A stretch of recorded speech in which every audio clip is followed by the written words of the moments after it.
اللہ ہمیں معاف فرمائے۔ قرآن پاک میں غلطی سے اللہ سے معافی طلب کر۔ اس لیے قرآن حکیم، قرآن اور سنت یہ دو چیزیں مسلمانوں کے لیے رہنما اصول ہیں۔ پہلے نمبر میں قرآن ہے، دوسرے نمبر میں سنت ہے، تیسرے نمبر میں علوم دین میں فقہ اسلامی۔ یہ تین چیزیں بنیادی علم۔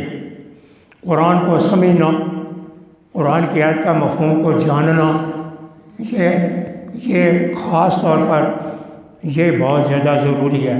کن کے لیے؟ علماء کے، جو دین کا علم پھیلاتے ہیں ان کے لیے قرآن کا علم بہت زیادہ ضروری ہے۔ لوگوں کو قرآن سمجھائیں، قرآن کے ساتھ ان کی نسبت قائم کریں۔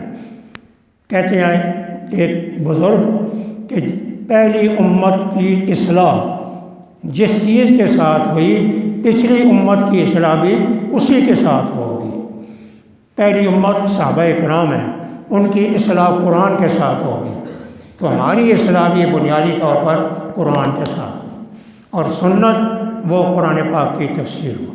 اس لیے قرآن کا ترجمہ، قرآن پاک کو سمجھنا، تفسیر حاصل کرنا، یہ ہر انسان کے لیے بہت زیادہ ضروری ہے۔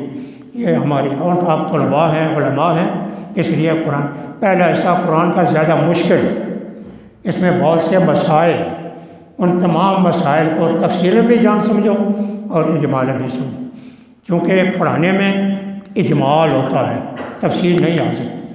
تفصیل ہمارے مفسرین کرام کی کتابوں میں موجود ہے، اس لیے آپ پورا تفصیل ان کے لیے تفسیریں دیکھیں اپنے علماء کرام کی، تفسیر ابن کثیر، تفسیر المعانی، تفسیر کبیر، تفسیر قرطبی، یہ معتبر تفسیریں ہیں۔ پھر ان میں ہمارے علماء کی وہ تفسیریں جو اردو میں آ چکی ہیں محققین کی، ان کو دیکھنا، قرآن پاک کی آیت کو سمجھنا، یہ ہمارے لیے ضروری ہے۔ اللہ تبارک و تعالیٰ سب کو توفیق دے۔ دوسری بات یہ ہے کہ یہاں دورہ تفسیر ہر سال ہوتا ہے، تو آپ سے بھی اس دورہ تفسیر میں دورہ تفسیر کا مقصد یہ ہوتا ہے کہ تمام قرآن پر اجمالی طور پر آپ کی ایک نگاہ ہو جائے، اجمالی طور پر قرآن پاک کے اوپر آپ کا ایک مطالعہ ہو جائے، اس مطالعہ میں آپ کو پھر کچھ فائدہ ہو جائے، پھر آپ تفسیری کوئی تفسیر دیکھنا چاہیں تو آپ اس کو دیکھ سکتے ہیں۔ اس لیے گزارش ہے تم سے، جو پڑھنے والے یہاں طلباء ہیں، دوسرے حضرات ہیں، وہ دورہ تفسیر میں شرکت کریں اور شرکت کر کے اس میں ترغیب کے ساتھ پڑھیں۔ انشاءاللہ بہت بڑا فائدہ ہوگا، آپ کو فائدہ ہوگا۔ دورہ تفسیر پڑھنے میں قرآن پاک اجمالی آپ کو آ جائے۔ جن طلباء نے پڑھنا ہے یہاں، وہ رضوان صاحب کے پاس نام بھی لکھوا دیں، کیونکہ رمضان مبارک میں پھر انتظام کرنا پڑتا ہے روٹی کا، اس لیے تمام طلباء جو پڑھنا چاہیں گے وہ نام لکھیں۔ یہ نہ کہیں جی میں نے ایک دفعہ ترجمہ پڑھ لیا، یہ یاد رکھو، بار بار ترجمہ پڑھیں گے تو آپ کو بار بار آئے گا، ایک ہی دفعہ پڑھنے سے نہیں آتا۔ قاضی شمس الدین صاحب کہتے ہیں میں نے 3 دفعہ ترجمہ پڑھا، قاضی شمس الدین صاحب کہتے ہیں میں نے 3 دفعہ ترجمہ پڑھا۔ مولانا حسین علی صاحب رحمۃ اللہ علیہ جب مولانا گنگوئی کے پاس گئے اور انہوں نے حدیث پڑھی تو مولانا رشید محمد گنگوئی نے پڑھا کہ قرآن کا ترجمہ پڑھا ہے آپ نے؟ تو انہوں نے کہا نہیں۔ تو انہوں نے کہا مولانا مظہر نانوتوی سے جا کر قرآن کا ترجمہ پڑھ، مولانا مظہر نانوتوی سے جا کر قرآن کا ترجمہ پڑھ۔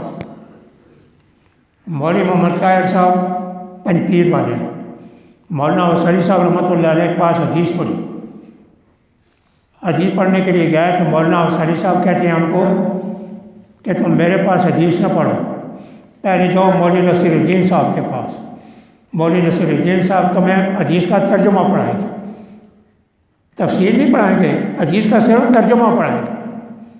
وہاں سے بخاری مسلم کا ترجمہ پڑھ کر آؤ، پھر میں تمہیں چند جگہ سمجھا دوں۔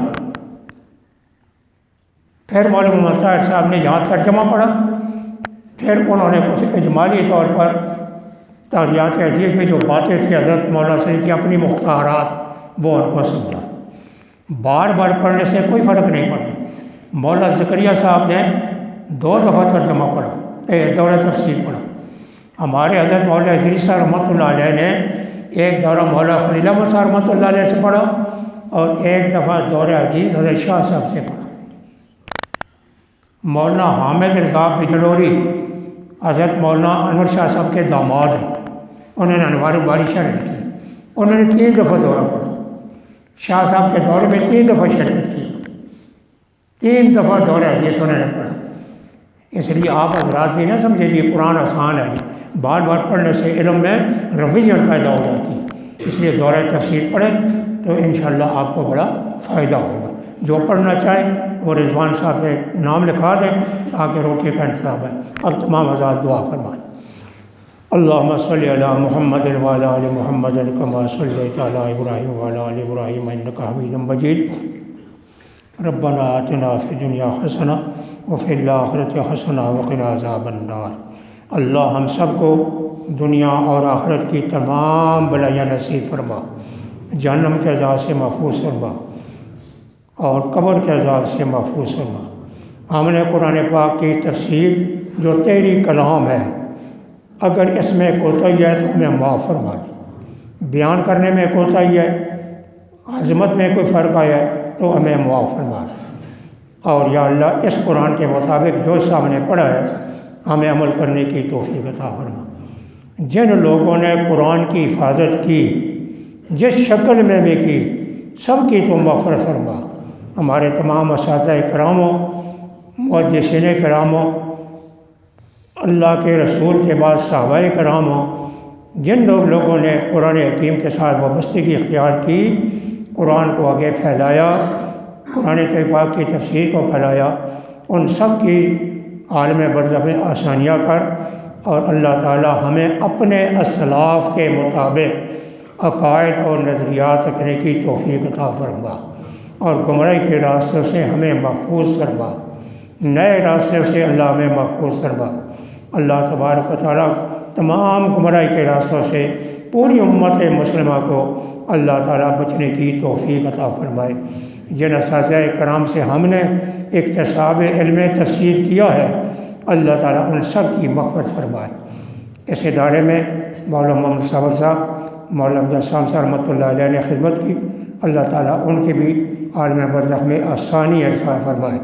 تو اللہ تعالیٰ ہم سب کو، جتنے طلباء نے ہاتھ اٹھائے سب کو، جتنے دینی مدارس میں پڑھنے والے طلباء ہیں سب کو قرآن اور سنت کے ساتھ وابستگی اختیار کرنے کی اللہ توفیق عطا فرمائے۔ ہماری مشکلات ہیں، اللہ تعالیٰ ہماری ساری مشکلات کو دور فرمائے۔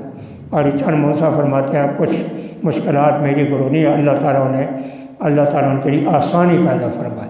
تمام جو اساتذہ کرام جہاں کام کرتے ہیں، اللہ تعالیٰ سب کی زندگیوں میں برکت دے، اور ان کی مشکلات، سب کی مشکلات کو اللہ دور فرمائے۔ مشکل کا حل کرنے والا اللہ ہی ہے، صبر کرنے سے اللہ تمام مشکلات انشاءاللہ ہمارے لیے آسان فرما دے گا، اور اللہ ہمیں اپنے دین سے پڑھنے پڑھانے میں، محنت کرنے میں، وابستگی اختیار کرنے میں اللہ ہمیں توفیق عطا فرمائے، اور ہماری کوتاہی کو اللہ معاف فرمائے۔ مزید اللہ ہمیں اپنے دین کے علم میں ترقی نصیب فرمائے۔ اللہ تعالیٰ اچھے اعمال کی توفیق دے اور ہمارا خاتمہ ایمان پر فرمائے، ہمارے تمام والدین کی بھی مغفرت فرمائے۔ صلی اللہ تعالیٰ علی خیر خلقہ محمد و آلہ و صحبہ اجمعین برحمتک یا ارحم الراحمین۔